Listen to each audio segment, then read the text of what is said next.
Ang kamatayan sa likod ng salamin. Isang gabi, nag-iisa si Maria sa kanyang bahay. Habang naglilinis siya, napansin niyang may lumang salamin sa isang sulok ng silid.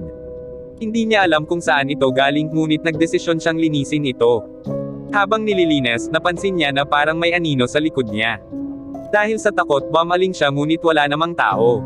Siguro'y pagod lang ako, isip niya. Pero nang muling humarap sa salamin, nakita niya ang aninong iyon, isang babaeng may mahabang itim na buhok at maputlang mukha.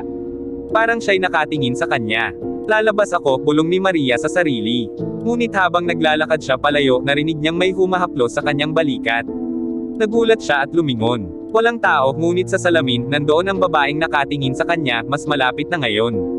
Nagdesisyon siyang takasan ang salamin at pumunta sa kanyang kwarto. Ngunit sa kanyang pagpasok, nahanap niya ang kanyang sarili sa harap ng salamin na iyon. Ano ang nangyayari? Tanong niya, nanginginig. Ang anino ay ngayon nakangiti, at parang unti-unting